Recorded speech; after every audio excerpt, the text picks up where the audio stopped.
Neste módulo do curso da NR20, nós estaremos falando sobre proteção contra incêndio. Então é super válido, super importante você prestar bem atenção, porque nós já estamos chegando, passando já da metade do curso. Então até agora nós estávamos discutindo e falando e apresentando a vocês conceitos e técnicas sobre as propriedades, as características, as formas de controles individuais e coletivos, enfim, foi tudo já apresentado. Agora nós estamos falando de recursos e equipamentos que ficarão disponíveis para casos de emergências ou de combate a incêndio com inflamáveis e combustíveis. Será que todos os equipamentos instalados na localidade estão funcionando e estão adequados? Essa pergunta, ela cabe várias reflexões.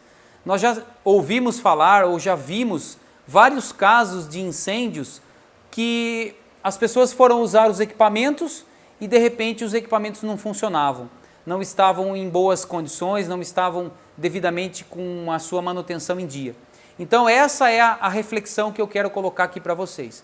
Muitas empresas acabam fazendo uma autoavaliação e quando elas têm o resultado dessa autoavaliação, elas julgam que estão em ordem, estão fortalecidas e até nos processos de auditorias acontecem isso. Na prática, algumas empresas se confundem, elas acreditam que são robustas, que todos os processos estão funcionando bem e que ela não precisa fazer mais nada. Mas quando você faz uma análise técnica, faz um diagnóstico situacional, você vai perceber que os processos estão enfraquecidos. Por exemplo, será que as empresas fazem auditorias para checar se o prestador de serviço estão cumprindo com alguma norma específica? Muitas empresas não fazem auditorias em terceiros, em prestadores de serviços. Isso é uma forma de você assegurar a conformidade de alguns itens. Então eu estou colocando aqui para vocês que fazer uma autoavaliação é super importante, mas isso tem que ser feito com responsabilidade. Um outro ponto que é importante destacar também é quando você orienta a empresa a investir em capacitação, em treinamentos e capacitar as pessoas. E as empresas acreditam que isso não é importante. Isso é uma falsa sensação de que o ambiente está seguro e que as pessoas estão bem treinadas e capacitadas. Então fique atento a esse detalhe. Se você está assistindo esse curso e você é líder, é encarregado, é supervisor, avalie melhor as suas decisões. Verifique se você não é um elo importante dentro desse processo. Com certeza você pode tirar um aproveitamento e um aprendizado de tudo isso. Falando um pouquinho sobre a infraestrutura que deve ser projetada, adequada para atender casos de emergências ou incêndio, nós podemos remeter isso às políticas do Corpo de Bombeiros. Então, eu listei aqui alguns tópicos que devem ser empregados, devem ser instalados e receber manutenção periódica para que tudo esteja funcionando em casos de emergência. Nós vamos selecionar aqui neste curso alguns tópicos específicos para a gente poder estudar e entender um pouquinho mais. Mas vejam que nós estamos falando de iluminação de emergência, estamos falando de rotas de fuga, extintores portáteis, sistemas de hidrantes, sistemas de sprinklers, detecção de temperatura, detecção de fumaça. Notem que existe uma variedade muito grande de recursos destinados a casos de emergências ou incêndios. E o Corpo de Bombeiros local é uma figura importante que aprova, fiscaliza e emite documentos para que as empresas demonstrem o quão elas estão seguras. Falando um pouquinho sobre extintores portáteis, eu quero compartilhar com vocês alguns conceitos básicos. E isso é uma abordagem teórica que vai auxiliar vocês no entendimento correto do que fazer em casos de emergências e como usar esses equipamentos. Ao final deste curso, eu mesmo vou apresentar para vocês como fazer o uso adequado e seguro de um extintor, considerando os vários tipos de agentes extintores que existem no nosso mercado. Falando um pouquinho sobre os extintores portáteis, existem duas categorias que os diferem, que é o peso. Então, quando os extintores forem acima de 20 quilos, nós vamos falar de carretas que transportam agentes extintores. E se for abaixo de 20 quilos, se enquadra daí os extintores portáteis. Então esses extintores, eles ficam distribuídos na área ou nas áreas para que em casos de emergências ou de incêndios, a pessoa possa utilizar esse material para combater um princípio de incêndio. Então existe um projeto por trás disso e esses equipamentos ficam distribuídos ou no formato de extintor portátil ou no formato de carreta sobre rodas. Os extintores, eles possuem agentes extintores. Então entenda o seguinte, um extintor portátil, dentro dele vai um agente que extingue o fogo. Pode ser água, CO2 ou pó químico seco. Esses extintores, eles têm uma ação específica no combate direto ao incêndio. Então nós estamos falando aqui de incêndios de classe B, que são líquidos inflamáveis ou gases inflamáveis. No caso do extintor de água, eu não posso utilizar esse equipamento para combater um incêndio com líquido, porque se eu jogo a água, primeiro que não vai apagar o fogo, e segundo que eu posso projetar esse líquido numa outra condição. Está aqui porque esse material, ele é um padrão. Se você não sabe aquilo que você não pode, você pode cometer um erro, cometer uma falha e acabar se envolvendo num acidente. Os extintores adequados para líquidos inflamáveis são pó químico e CO2. E aí eles vão trabalhar com a quebra da reação em cadeia e o CO2 vai fazer uma ação de abafamento. Ele tira o oxigênio do ambiente e aí você tem a extinção do fogo. Então os extintores podem ser distribuídos, eles têm finalidades específicas e na dúvida você pode ler o rótulo que está colado no corpo do extintor. Este rótulo indica o que você usa e como você faz a aplicação do extintor. Na prática, o que nós temos que fazer? Selecionar o equipamento correto e fazer a aplicação correta. Faremos isso mais adiante. Antigamente, se falava que os extintores tinham uma capacidade para combater um incêndio. Esta capacidade estava vinculada com a quantidade de produtos que ficava dentro do extintor, ou a quantidade de água, ou a quantidade de pó, ou a quantidade de CO2.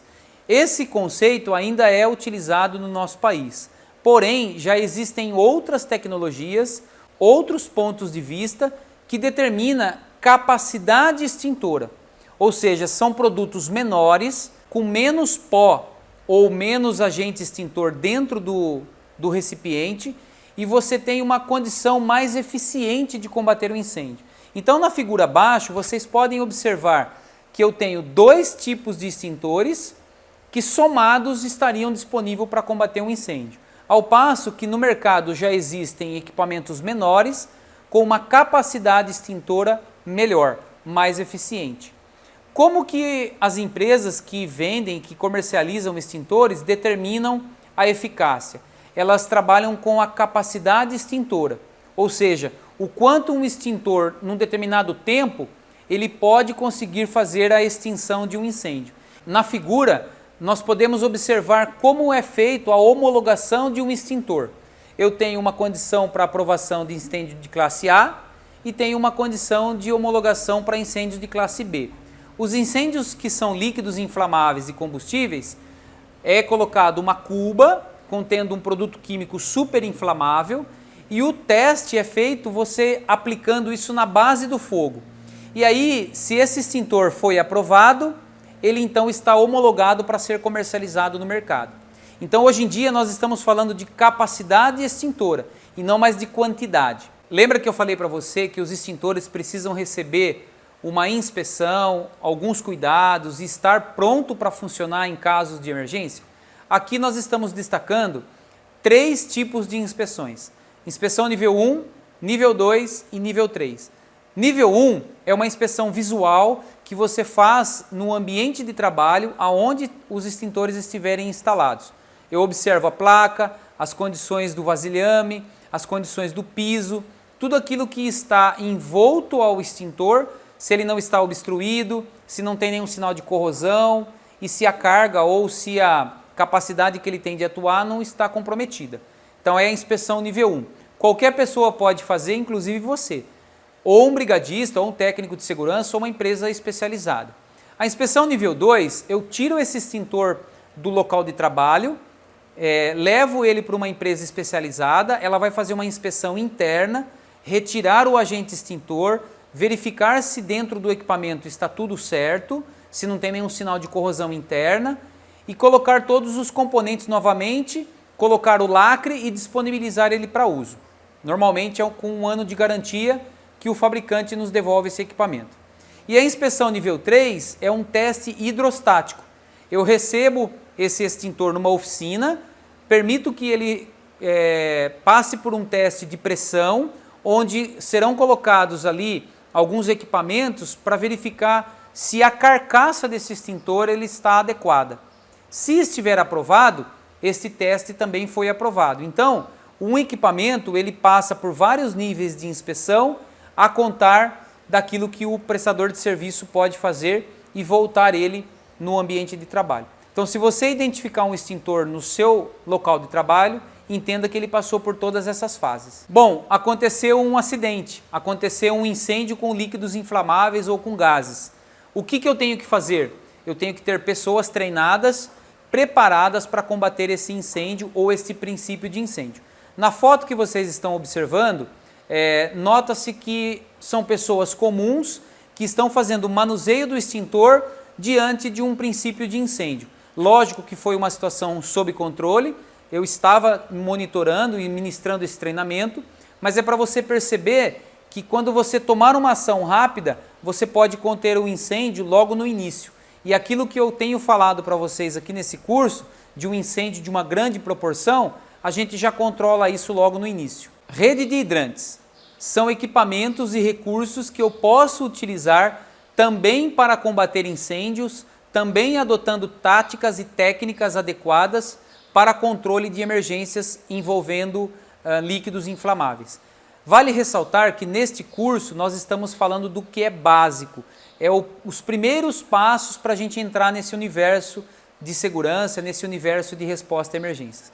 A partir deste curso nós podemos aprofundar o nosso entendimento e os nossos estudos, mas nesse momento, nesse primeiro curso, vale você entender tudo aquilo que está disponível ou para você utilizar ou para a empresa utilizar em casos de emergências.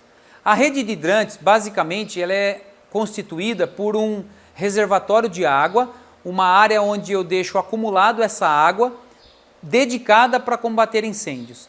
Junto com esse reservatório, eu tenho sistemas de motores, que nós conhecemos como bombas de combate a incêndio. Essas bombas ou esses motores levam a água até o final da rede de hidrantes, que é uma tubulação, e no final eu tenho registros. Ao lado desses registros, eu vou encontrar ali abrigos, e a gente fala que são abrigos de mangueira. Dentro desses abrigos, eu vou ter mangueiras, esguichos e chaves, ou seja, são acessórios que eu posso utilizar para combater incêndios. E quando eu utilizo o recurso água, eu estou levando essa água para combater um determinado tipo de incêndio.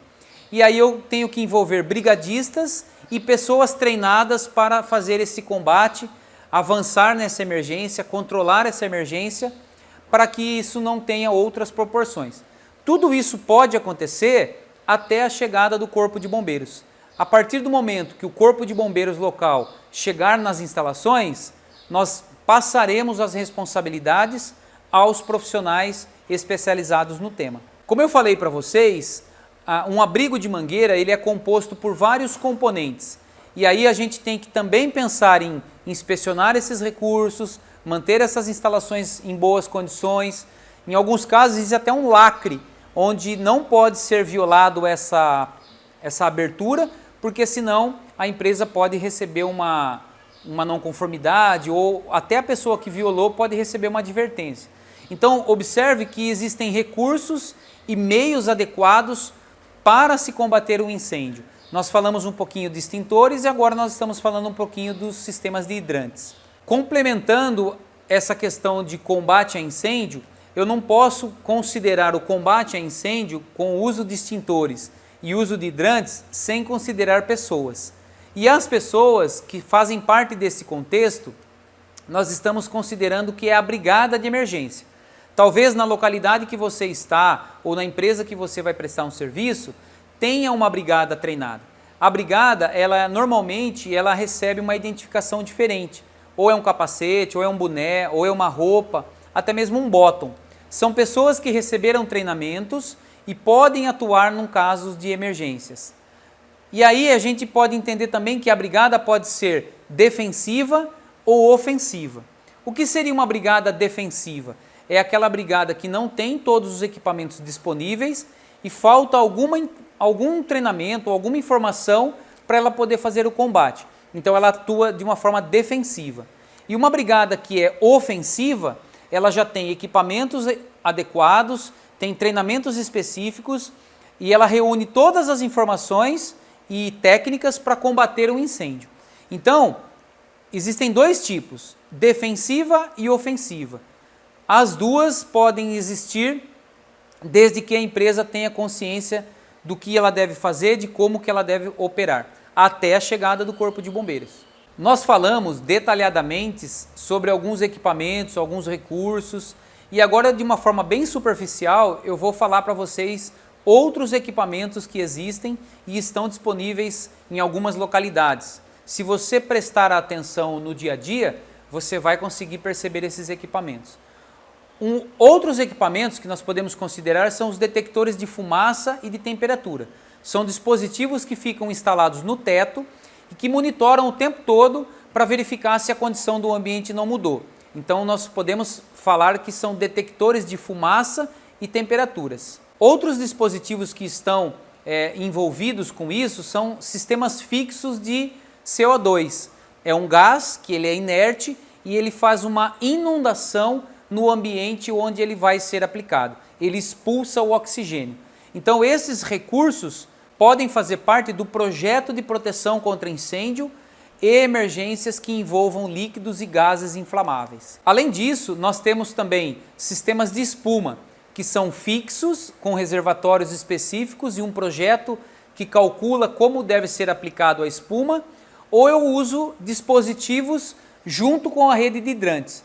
E aí eu posso, treinando a minha brigada, fazer a aplicação de espuma em casos de emergência.